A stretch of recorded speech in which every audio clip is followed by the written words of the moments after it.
everyone. Welcome back to another episode of the Morning Movie Show. We're definitely recording this Sunday morning, right, guys? Hello, I'm your host, Diego Crespo. With me to convince you that this is actually Sunday morning is my co-host, Gina Versa. Hello. Good to be awake right now. Yep, super early in the morning. All this fresh news that just came out. Donald Trump is dead? Hooray! I'm sorry, this is a disaster of an opening, but also here to help ease the pain of existence is Marcelo Pico. Wow, that's a hell of an introduction, Diego. Thank you. Thank you. I'm happy to be here. Thank you. I'm happy to have you here. Why don't you go ahead, because this is the first time you've been on the Waffle Press. Yes, thank you. Go ahead and talk a little bit about yourself, and I'm very happy to be here, and anything you want to highlight, because I know you got a little something coming up. Well, yeah, I mean, I'm the editor-in-chief of Talk Film Society. I'm sorry that my cat is nudging the table, but yeah, I just got back from work, and he is very eager to get my attention. Talk Film Society. I'm the editor-in-chief. I mean, right now, what you alluded to, Diego, and you're part of this, is the Talk Film Society Festival, which is happening on the 15th of October. It's essentially a podcast series where I talk to people. I ask them, or we come to how do I even describe this? The theme of it is returns. That's the theme that I'm going with for this festival, right? So I ask guests like you, Diego. I go pick a movie under the theme of returns, and Diego, you picked Alien Resurrection. That's right. Yeah. And so you and I, Diego, talked about Alien Resurrection, and that'll be dropping, within the festival. So each day there'll be one or two of these episodes dropping where I talk to great guests about these movies that they picked. And yeah, I mean, that's part of it. Another part is I'm getting a program together where writers on the site are writing blurbs and like a festival program. I wanted to have something written, to coincide with this festival, and that'll be on the Talk Film Society Patreon as well. So yeah, that's the big thing. This thing that I've been recording for the last few weeks. I think like 15 episodes total, dropping over 13 days. Movies ranging from Alien Resurrection to like a Kiss Kiss Bang Bang. What else is in there? John Wick, Terminator 2, Voltaire. I mean, yeah, something for everybody. Yeah, so nothing but great films. Exactly. You're telling me. But by the end of it, I think the last one I did was like Doctor Sleep. By the end of it, I told my guests every single one I've liked. There's not been a bad one in the bunch. So even Alien Resurrection, Diego, you turned me on Alien Resurrection to an incredible degree. I came in to that movie just expecting nonsense. Like that was my preconception, having seen it before and just not vibing with it. But after seeing it, talking with Diego, I mean, it's a hell of a movie, and I'm glad you picked it for the festival, Diego. Yeah, thank you. It's a gift and a curse, but thank you. I hope that the festival helps turn people on that movie. I'm not talking about a certain writer that we also get into in our discussion for that movie. Just this sole movie, just a singular film. But to kind of leeway back into what we're here to talk about today it's the beginning of spooky season, Halloween, horror films. Many film fans' favorite time of year, and easy to see why, because the horror genre is consistently, I think, the most exciting genre of film. And we're all big fans here. Gene makes horror films on a regular basis. Sometimes I help him out, and sometimes he's just doing it because that's in his blood. And so each of us here today are going to recommend 5 spooky season movies for all of you out there. There's no structure to this, so who would like to go first? Because we're probably going to have, if we have overlap, we'll just recommend something else on top of that too. But yeah, would anyone like to go first? I've got backups just in case we overlap. So okay, cool. Yeah. I'll go first since I'm the guest. All right, yay, Marcelo. And I've got props because I'm on video. This is part video, right? This is part video. Yes. Okay. Yeah. Yeah. So the people watching this on video will get to see my shining happy face, and also this collector's edition of Creepshow 2, which is my first recommendation. I love this movie. Directed by Michael Gornick, with a screenplay by George A. Romero, based on stories by Stephen King. Now, controversial take for me is I prefer this one over the first Creepshow. And it's because I grew up on it. I was haunted by the VHS cover, which I think maybe this has. But yeah, this movie. I mean, I'm happy that you asked me to be on Diego, but like I'm not like, there are tiers of horror fans. I consider myself like maybe lower to mid tier. Like I love horror. I'm with you. It's like maybe the best genre because you put so much in it. So maybe these picks are basic, but to me, I pick up something like Creepshow 2 and I go, this is a classic.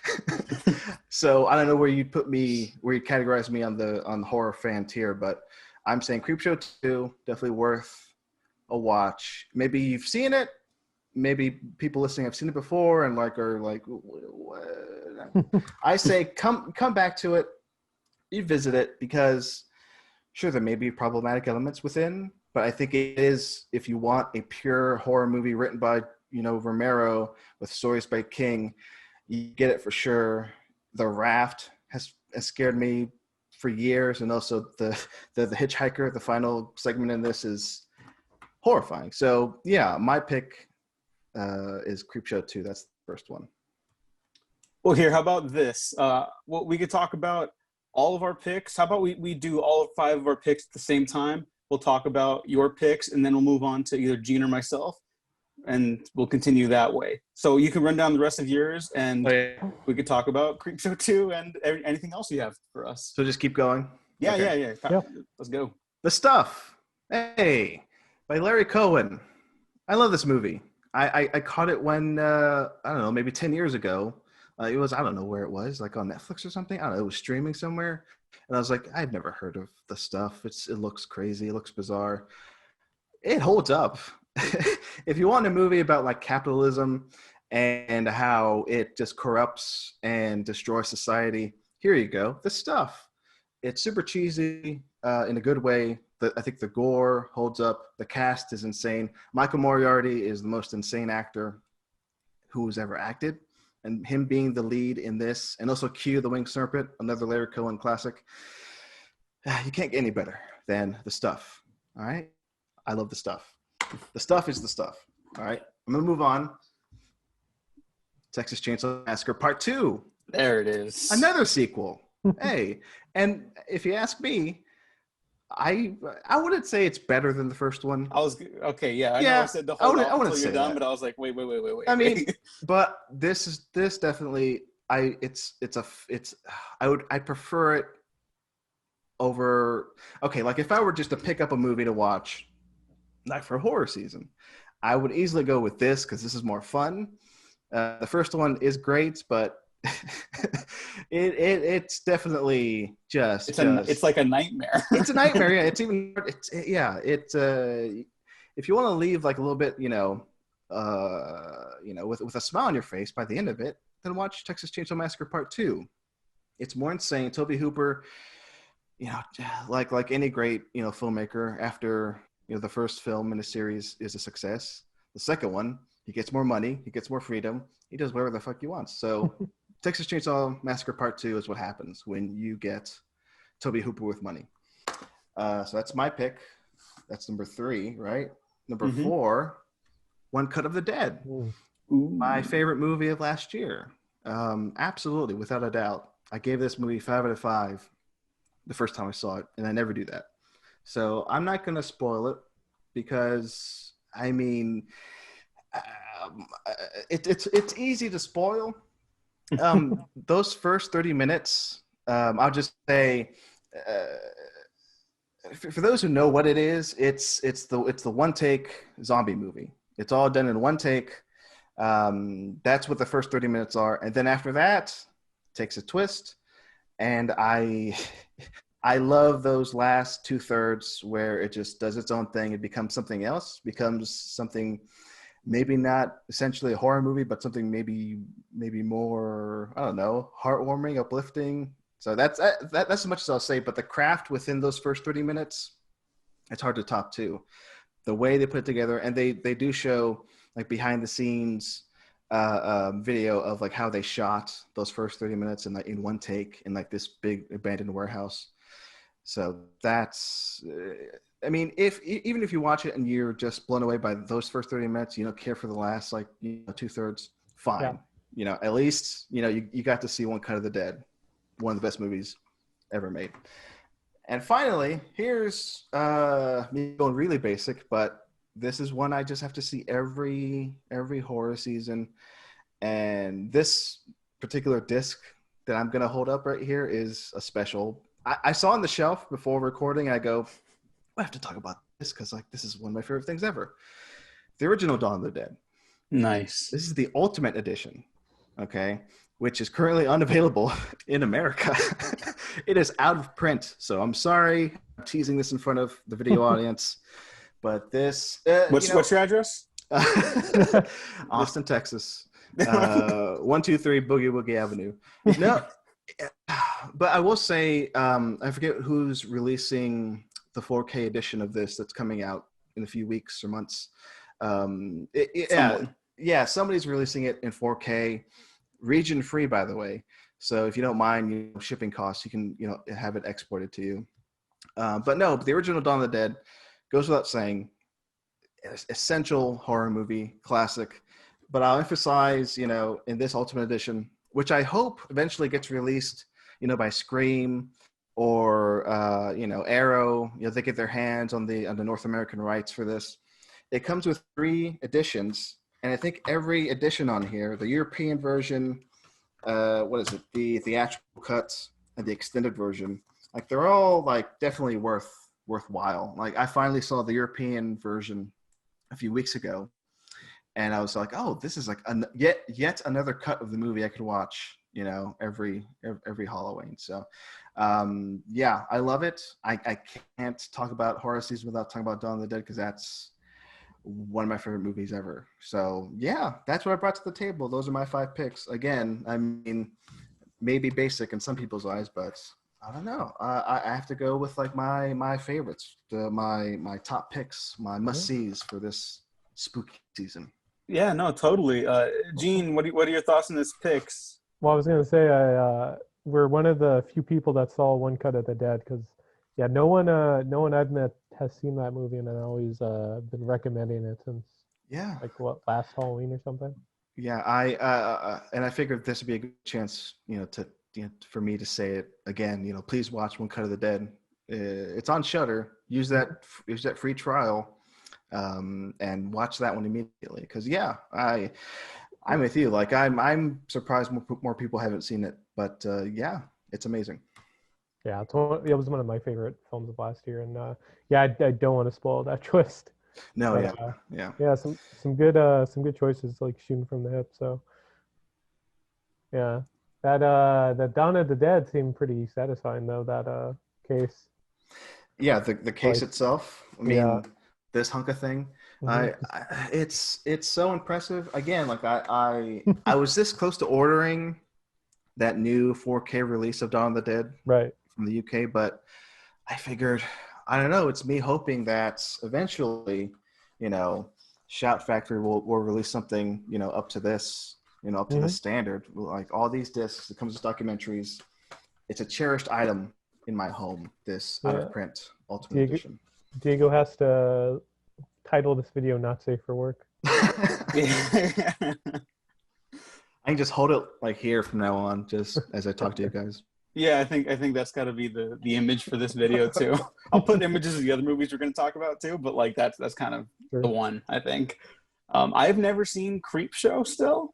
Matt Garingo, friend and co-host of the show as well, has been trying to get me to watch it for years. So the first Creepshow? Yeah, so I definitely haven't seen Creepshow 2. And in fact, Marcelo, I know you brought it up on Twitter before. You're the only yes. person I've seen bring it up. But Creepshow I love 2? that. Yeah, because it's like I would have never even known there was a sequel. Oh my god! And I want to show off this edition because the fine folks at Arrow are amazing. They do great work. Oh, by the way, this picture I'm holding up, that's Tom Savini playing the creep in Creepshow 2. That's another amazing thing about this movie.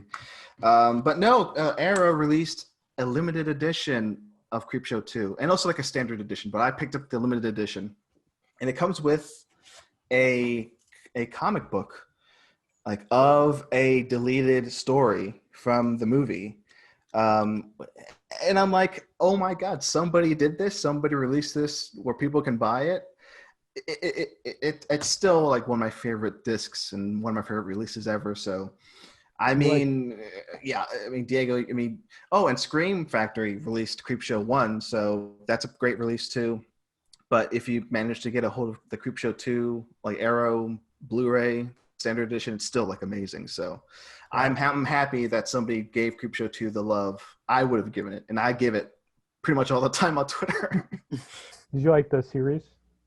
I've seen like the first few episodes. I haven't seen it all yet. I like it. You know, some of it's like, you know, a little odd because like I don't know. It's hard to even top like Tales from the Dark Side, which was kind of the truer like sequel to the first two Creepshow movies. Mm-hmm. But yeah, I mean, I think it does the trick.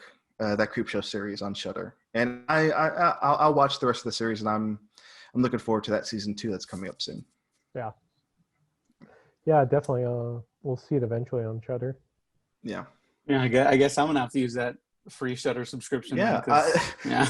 That I'm also not being paid by Shudder. I'm not getting any money. You can't use promo code Marcelo Pico to get 50% off. No. Hey, look at this Film Society one. One more thing. This book has a picture of George A. Romero and Stephen King, like right there. That's amazing. Look at that. Just hanging out. That's very nice. Oh, so nice. All right, but moving on. Gene, would you like to go next? Sure, I'll go next. All right. Choices lined up. All 25. All 25. Yeah, I chose some unusual ones. That's why we're doing this. We want to get a wide breadth of films for the listeners. So the first one up is Rings. Not the sequel. Not the sequel, the short film. The short film that was on, I think, the Ring 2 DVD. Oh, okay. It's only like 15 minutes. And it seemed like it really went back to the J-horror sort of elements to it, because it's like these cult, not a cult, but this like group of people that are seen how far they could go in the 7 days, and they record it on like a blog or a secret website. They like record like what's happening to them, and it's almost like a flatliner sort of thing, like how far you could go to death as you get closer and closer. And I felt it was really interesting and did more interesting things than like what the Ring 2 or Rings did. So definitely check that out. It's on YouTube. Oh, okay. I'll put a link to it in the description on the YouTube version then, because I haven't even seen that. So right. Yeah, that's cool. So yeah, definitely put that there. Basket Case. Not sure if anyone's seen that. No, but you did an episode on it. So I did an episode. Also down below. Links down below also to everything we're talking about, just in general on the YouTube version. If you talk about it, it'll be down there. All right, there you go. Yeah. That's out of the way. Basket Case is the most so fucking odd. Just the deformed Siamese twin brother that's just in this. He has this like deformed brother in a fucking basket, the big ass basket. Everyone's asking him what's in the basket, and it's just this like weird like Ninja Turtle looking villain creature, and it's just like it's if you guys know any Marvel villains, it looks like Doughboy from Captain America, and it's just like there's a scene where it grabs someone by the balls and like lifts them up. It's so weird. It's such a cult movie, and I don't know, it really portrays like 1980s New York pretty well. It's full of crime. And I don't know. There's no other movie like this that I saw. Well, he's in the basket because of healthcare in this country so bad. Yeah, there you go. It's Can't afford anything prevalent. else. Yeah, so it's such a unique movie. I have to recommend someone checking it out once. All right. So if you guys see that, that's also in Shudder. Yeah, there you go. There you go. Is Shudder just gonna have to go in the description too? I guess so. I mean, Right? yeah, No problem. why not? Shadow of the Vampire, I would recommend next. Oh yeah. That's I love the creepiness of that film. Certainly, it feels like a real film set right now, where if you go on set, you're risking your life with COVID, and it's just William Dafoe is such a fucking creepy vampire. He's Nosferatu, or his real life actor Max Schreck. So that's I have to put William Dafoe, just go out for him, just being such a creepy bastard in this movie. And I mean, what's more to say about that, right? Yeah, I mean, I'm gonna let you finish because I have a lot of thoughts about that movie. For sure.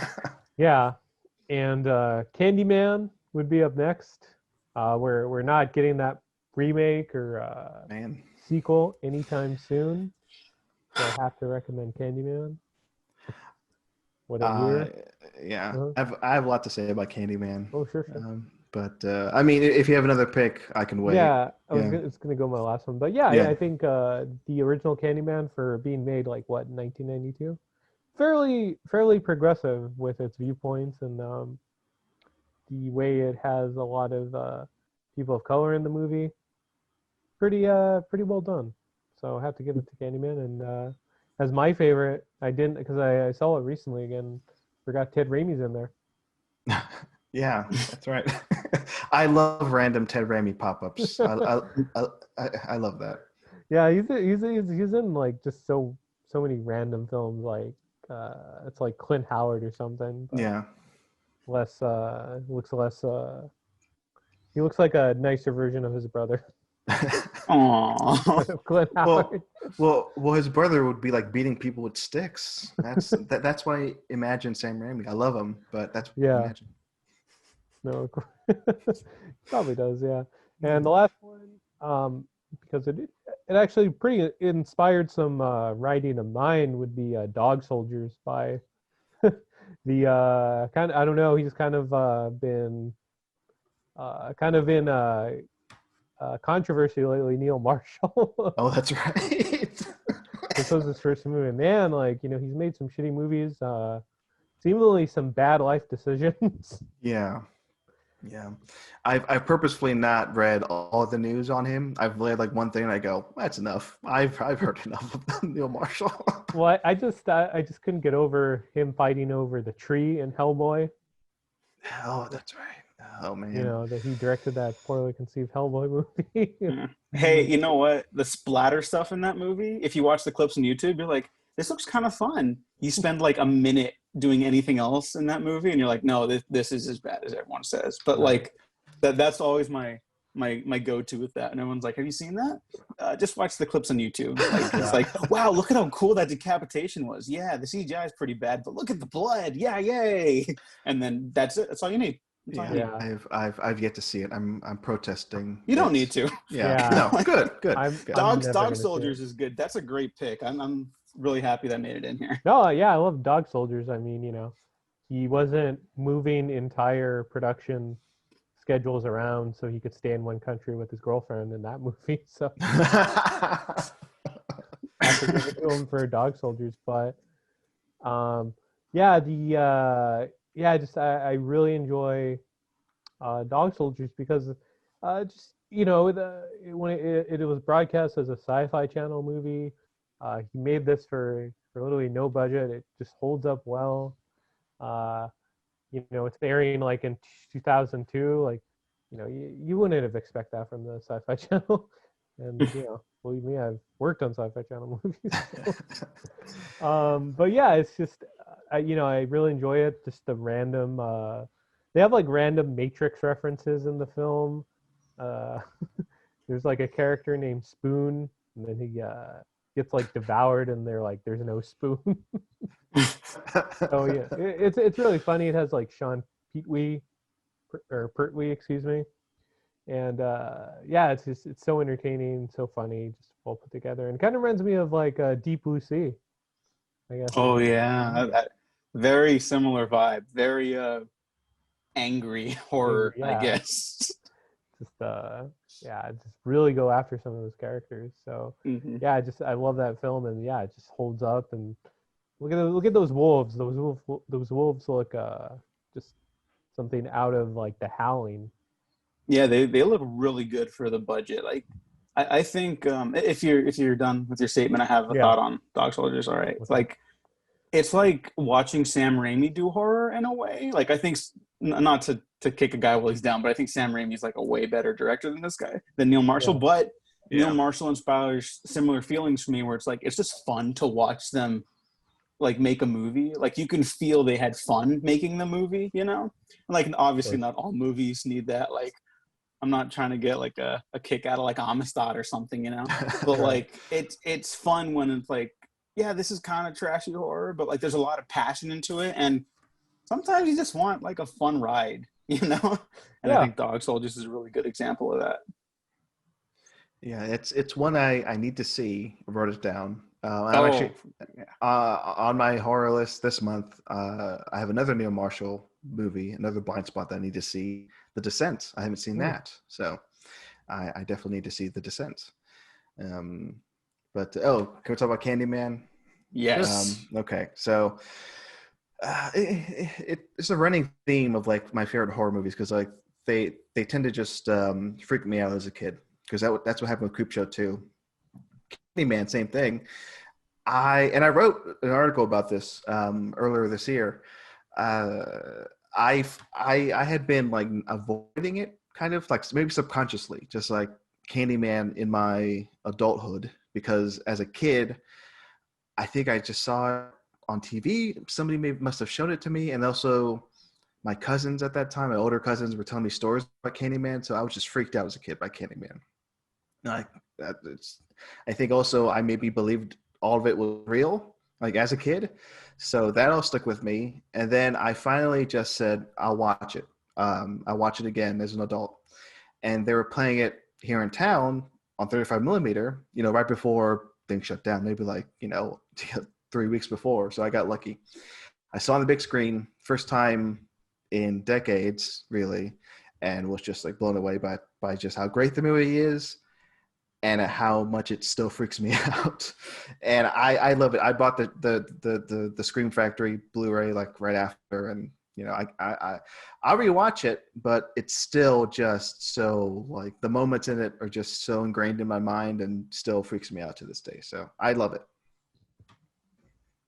I'm really looking forward to the sequel. I keep wanting to say reboot, but it's like it's a straight up sequel. Right. Like it's that's pretty cool. Yeah, whenever we get that. Whenever we get that. I want that movie to have as much success as possible because it looks very good. But boy, I gotta be selfish and just say I wish they released it on VOD because it looks very good. Well, but I get it. Yeah, you don't want it to be like Tenet. Well, to be fair, given the climate, Tenet still made $200 million. Mm-hmm. Most of that is obviously from overseas, but they also mostly have competent governments. Yeah. And I wanted to just mention Shadow of the Vampire. I really like that movie a lot, and I like that director Elias Merhige. I don't know. He like vanished, but he made like a bunch of weird shit in the 90s, and then like a normal movie in Shadow of the Vampire. And I always joke about it being my favorite biopic because it is about the making of Nosferatu, but it's like, what if Max Schreck was a vampire? And so I don't know. It's a lot of fun for horror film nerds too and history nerds. But I'm glad that one got in. And if I could just start my list, that actually leads me into my first choice, which is his other film. I think his first feature film, Begotten. Now this one's not an easy watch. It's like if Satan took an 8mm film camera and retold the book of Genesis. and it's very disturbing. So this is not for like the casual horror fans or anybody who's sensitive to stronger images, because it is very like shocking and like it's like if you say like, oh, someone made a pretentious art house horror film, this is kind of what it is. But I get a lot out of watching it like from memory, because I only saw it the one time and it just destroyed my brain. But like it's just there's such a talent in like what the images like show you, and it kind of changes like how you look at like certain stories. Like, oh, you really can do anything with movies, because it's literally the book of Genesis. That's what the film is about. But the way it's portrayed does not seem like a story from the Bible. So that's my first recommendation. The other stuff will be more accessible, like The Thing, by John Carpenter's remake of The Thing. Gene I've heard of that movie. Oh, yeah, it's a very good one. Might be the best one, just out of all of them. But I watch this every Halloween, and there was one Halloween, I don't know if you remember, Gene, but we were at our friend and also co-host Nick Valero's house, watching horror movies, and then it started raining outside, and I was like, we got to watch The Thing. It was perfect. It was perfect. I think it was pretty late too, so it's like 12 a.m. Yeah. Yeah. That was a great Halloween, and we did nothing but just watch weird movies and The Thing. I feel like I don't need to talk up The Thing. You all know. Like, you all know. But it has never let me down. Every Halloween for over a decade now at this point, and it's so good. And I guess number 3, to get a little darker again, the Blair Witch Project.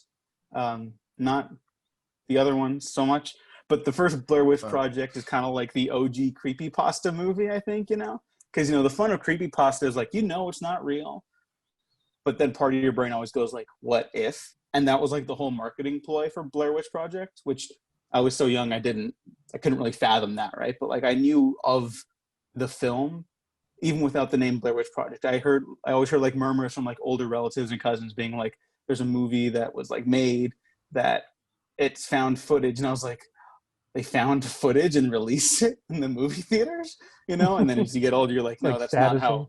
Yeah. And like, show me the wow. Scooby-Doo parody of that. Oh yeah, that's amazing. Yeah. Like, why doesn't Cartoon Network? Does Cartoon Network do stuff like that? I'm not going to be an old cynic and say they don't. I don't. They don't. They don't do that. No. Well, they had Steven Universe and Adventure Time, so I'm not going to get angry at them. But that's a great parody. And the Blair Witch Project is also kind of like the thing where it's like, you guys, you've heard of it, but I think it's a great horror movie that still, like, even though we know it's fiction for sure now, there's no misunderstanding here, right? But I think the way it's filmed just captures such like a feeling of like the uncertainty that goes into all of this, and there's nothing quite like watching the Blair Witch Project for the first time, even if you end up not liking it. Honestly, I think it's just a very unique experience. Well, look at that actress Heather. I forgot her last name. Heather. You just call her Heather. It's fine. Yeah, she still gets sorry. She still gets like random, like, I don't know if they're threats, but they're like people, well, essentially just bothering her, saying that actually happened. She's like, no, I'm okay. Well, it's not real. Like a Paul's not dead or Paul's dead sort of thing. Yeah. But all right, I'm at number 4 now, right? Yeah. Okay, number 4 is 28 Days Later, the original one by Danny Boyle. Actually, like 28 Weeks Later, but whatever.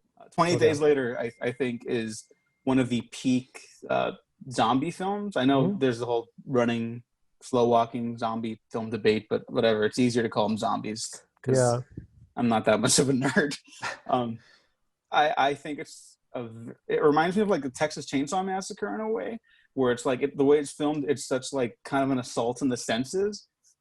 But unlike Texas Chainsaw Massacre, there's also like a lot of beautiful moments of like reprieve for the characters, and like look at how the world kind of let us down, and it's still great because we still have each other. And then the film is just constantly testing those bonds. Like the first half is kind of about like getting to that place of like finding something to survive for, because everything that came before was gone, and then after that it's like, all right, can you like sustain that? Like other stuff's still going to test those bonds, and I don't know why I've been thinking about that lately. I can't imagine why, but it's a fantastic film, and I don't watch it every Halloween, but I think it's severely underappreciated, and in my opinion, like Danny Boyle's best film, like by like there's no competition. I think that's his best one.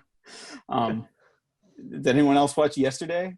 Some might call that a horror movie. No, I don't want to. I saw it. Yeah, it was fine. It was fine.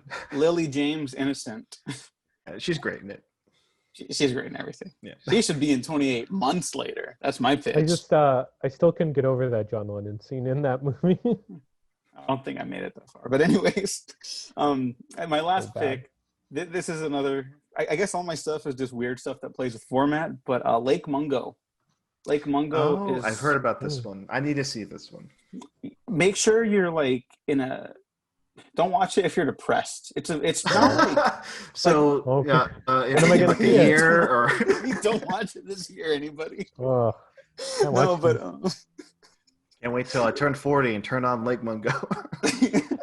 But it's a really like sad film about like this, a lot of Twin Peaks vibes. If you know Twin Peaks vibes, the reason for like everyone, like the first couple episodes of that are just dedicated to like how Laura Palmer's death affected everyone in the town of Twin Peaks. Like Mungo kind of takes that and compacts it into a single film, and it's about this family and wondering what happened to their daughter.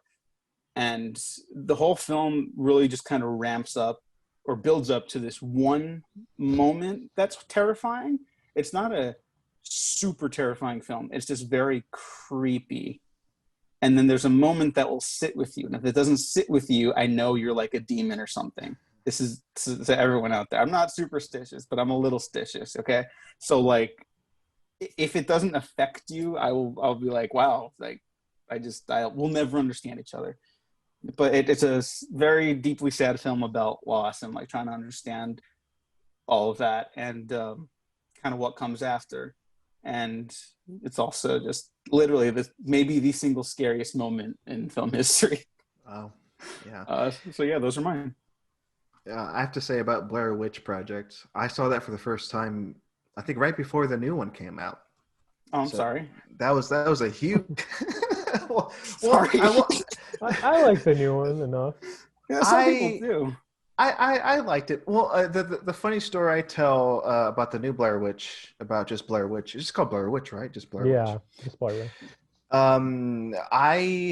I was like enjoying it enough. I was like, this is a fine horror movie. And then this is not like a spoiler, but there's a moment in the film towards the end when, you know, a lot of stuff happens and something jumps out or something is like revealed.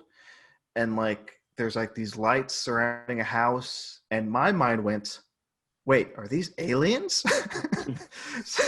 So that was like the most interesting thing that happened in that movie to me, is me creating a headcanon, which was not real, obviously, because it's ghosts, of aliens coming in and being the new Blair Witches or some shit like that. But somebody had to tell me afterwards, like, no, you're stupid. That wasn't an alien. That was just a tall witch.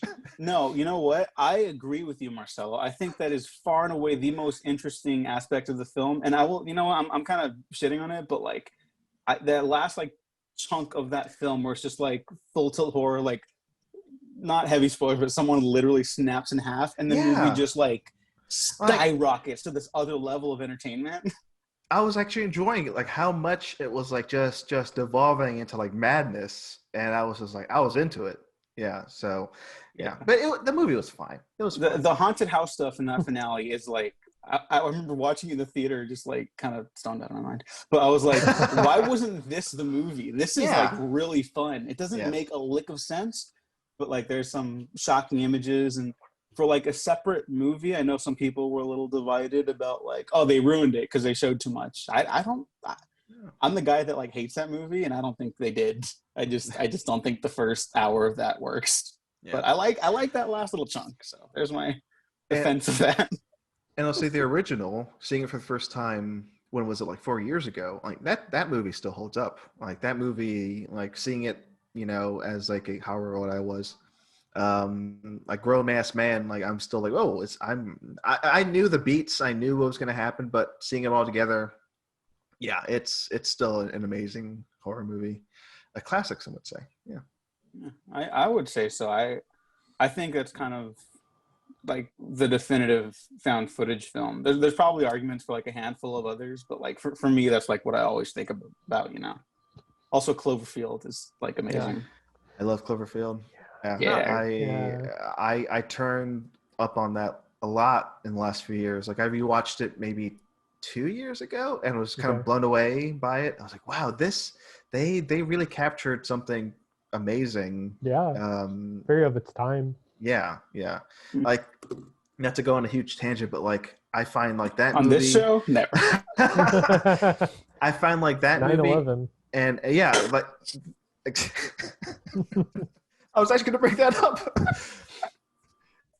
That movie and War of the Worlds, Spielberg's War of the Worlds, are like two post 9/11 blockbusters that still just have this.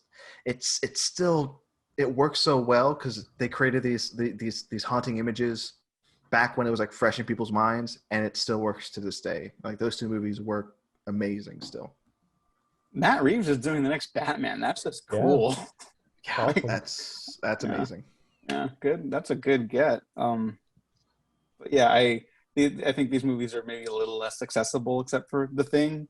I think people will get more out of 28 Days Later than they expected. Yeah, if they haven't seen it before. I do want to revisit that. I did like it a lot when I first saw it. I think I've only seen it that one time, like when it was on DVD.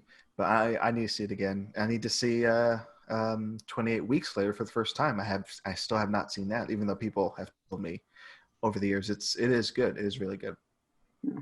It's totally the Aliens to 28 Days Later's Alien, in that it's not as good, but it's probably a lot more entertaining to watch. Yeah. But also still doesn't get its credit for being like a genuinely like provoking like film with like ideas on its mind. You know, it's not like a big action fest. It's like, oh, there's more action and more zombies, but like this is like really bad for people's lives, and it kind of lets them settle on that.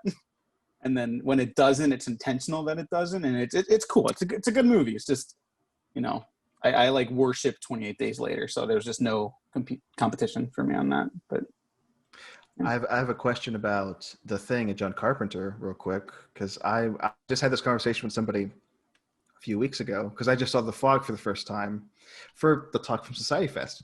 But anyway, like The Thing for me is my favorite Carpenter movie. I'm interested to hear your guys' take on that, because I mean, I don't know. I can make a case for even Halloween being number one, but to me, The Thing, it's perfect. It's like nothing in that movie's wrong.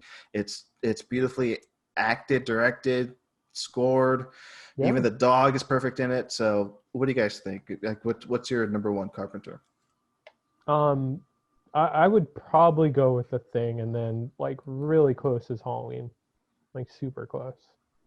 Yeah, the Thing that's my favorite for sure. Yeah. That's my favorite Carpenter. It's top 5 horror movie, maybe top 5 movie situation for me. Yeah. I mean, if we're bringing up number 2s though, Starman. I love Starman. Yeah, Starman. Starman. A sentimental film. I saw that for the first time last year and was blown away. I was like, gee, this is great. It was one of those moments where I was watching it at home, and on my, you know, 4K TV on Blu-ray, and with like the sound bar, and it was like nice sound. But I still was like, I want to see this in the theater. This feels like a theatrical experience. This feels massive. This feels huge. By the end, I was like just kind of an emotional wreck. That movie just floored me. I love Starman. Yeah. Carpenter doesn't get his credit for being a very diverse, capable filmmaker in his day. You know, he's literally called the horror master on Twitter, but like he could have basically done like anything at the height of his powers. You know, he's got some duds, but no one's perfect. You know? But I guess that's it for this episode. Anybody else have any final thoughts? Want to sneak in another recommendation or plugs? Anything else we got going on in our lives? Marcelo, why don't you go first? Yeah, I'll just reemphasize the Talk from Society Fest that's coming up. Find details on that on Twitter at TalkFilmSOC, and on our website, talkfilmsociety.com. And also go to the Patreon, patreon.com/talkfilmsociety. And also I want to give a plug to Going Helms Deep, the Lord of the Rings podcast I'm doing now on Talk Film Society. Thank you, Diego. And thank you, Rocky Flores, co-host of that show, for coming up with that name, Going Helms Deep.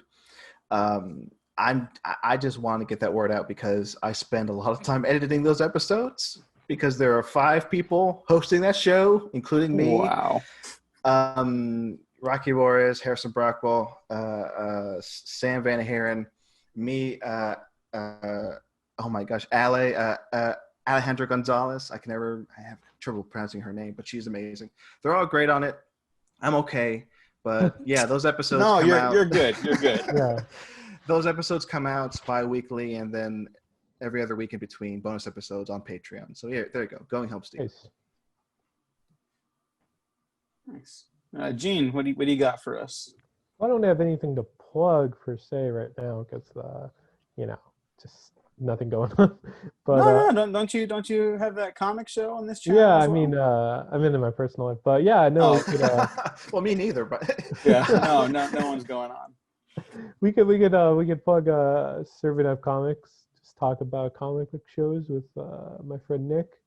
Mainly, been talking just DC stuff and The Boys. I love that show. Yeah, I will start watching The Boys when you start watching Avatar: The Last Airbender. I think that's totally you'll never see it. No, I think that's a fair bet. I did start the Harley Quinn show though. That's good. Everyone knows that. Is that good? I keep hearing that's good. Oh, I thought wonderful. It looked so obnoxious, and it is a delight. Yeah. Okay, it's good. It's if you like Birds of Prey, you'll like the show. Well, I was gonna say I'm in. Yeah. I was gonna say it reminds me of the Venture Brothers, actually. Oh. There you go. Yeah, in terms of humor being subversive. Which I still have to get to, and I guess plug for another episode that Gene and I will do either the next show or the following. But we're going to talk about canceled TV shows because he just lost his beloved Venture Brothers, and I just lost my beloved Dark Crystal. So it could come back. It could come back. That's hey, anything's possible, but I'm gonna be like the dog that was waiting for his owner to come back and died waiting. Why would you? That's so sad. Like right before we got on to do this, I also just finished The Good Place. So I was like, "Oh wow, good ending." It's a really good ending. I was never that emotionally attached to the show, but like the last episode, I was like, "I gotta get ready to record." Yeah. But yeah, watch The Good Place also. There you go. It's not a horror thing at all. Well, yes, speaking of horror movies, Creepshow, Ted Danson, Good Place. There you go. It's all connected. Yeah. There you go. I didn't know he was in Creepshow. Yeah, no, Ted Danson was in Creepshow. Oh, you have to see Creepshow. I know. Also, I don't want to take up too much time, but Leslie Nielsen is in Creepshow. That I did know, and also Stephen King as like a green man or something. That's literally cameo, all I know. A better cameo than It Chapter 2. Oh, oof, yeah, oof. Mm-hmm.